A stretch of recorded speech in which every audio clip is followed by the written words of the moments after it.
ఇవాల్టి నుంచి కవితను 7 రోజుల పాటు ఈడీ అధికారులు విచారించనున్నారు. ఉదయం 10 నుంచి సాయంత్రం 5 గంటల వరకు విచారణ కొనసాగనుంది. లిక్కర్ పాలసీపై ఈడీ వివరాలు సేకరించనుంది.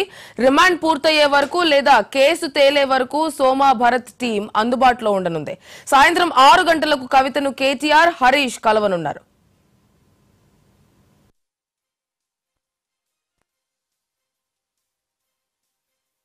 तो 7 दिन की रिमांड पे भेजा है, क्या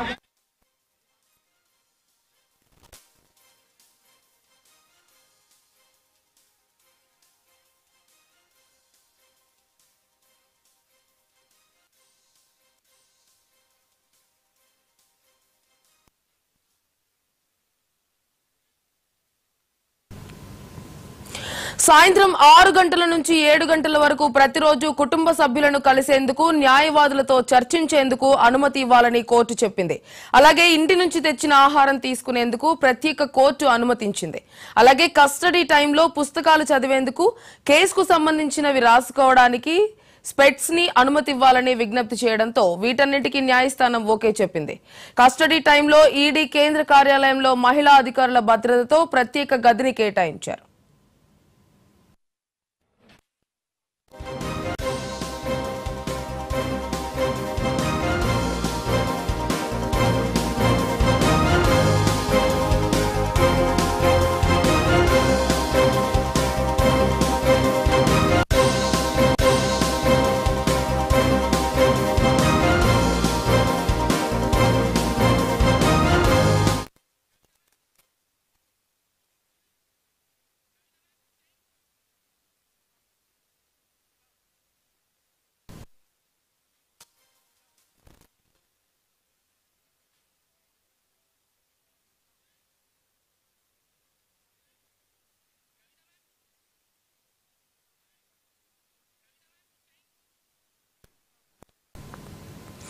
ఈ రోజు నుంచి కవితను 7 రోజుల పాటు ఈడీ అధికారులు విచారించనున్నారు. ఉదయం 10 గంటల నుంచి సాయంత్రం 5 గంటల వరకు విచారణ కొనసాగనుంది.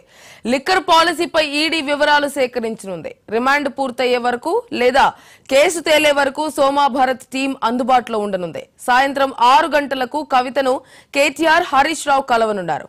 అయితే సాయంత్రం 6 గంటల నుంచి 7 గంటల వరకు ప్రతిరోజు కుటుంబ సభ్యులను కలిసేందుకు, న్యాయవాదులతో చర్చించేందుకు అనుమతి ఇవ్వాలని కోర్టు చెప్పింది. అలాగే ఇంటి నుంచి తెచ్చిన ఆహారం తీసుకునేందుకు ప్రత్యేక కోర్టు అనుమతించింది.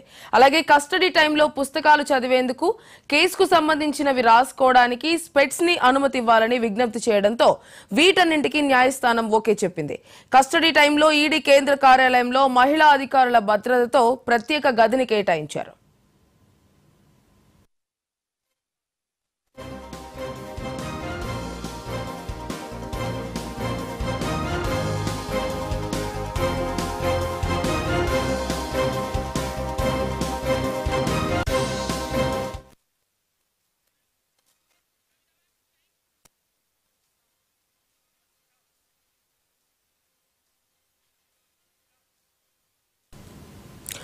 ఈ రోజు నుంచి కవితను 7 రోజుల పాటు ఈడీ అధికారులు విచారించనున్నారు. ఉదయం 10 గంటల నుంచి సాయంత్రం 5 గంటల వరకు విచారణ కొనసాగనుంది. లిక్కర్ పాలసీపై ఈడీ వివరాలు సేకరించనుంది.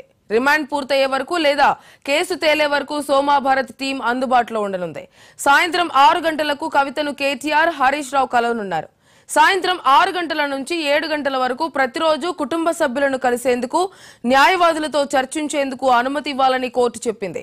అలాగే ఇంటి నుంచి తెచ్చిన ఆహారం తీసుకునేందుకు ప్రత్యేక కోర్టు అనుమతినిచ్చింది. అలాగే కస్టడీ టైంలో పుస్తకాలు చదివేందుకు, కేసుకు సంబంధించినవి రాసుకోవడానికి స్పెట్స్ ని అనుమతి ఇవ్వాలని విజ్ఞప్తి చేయడంతో వీటన్నింటికీ న్యాయస్థానం ఓకే చెప్పింది. కస్టడీ టైంలో ఈడీ కేంద్ర కార్యాలయంలో మహిళా అధికారుల భద్రతతో ప్రత్యేక గదిని కేటాయించారు.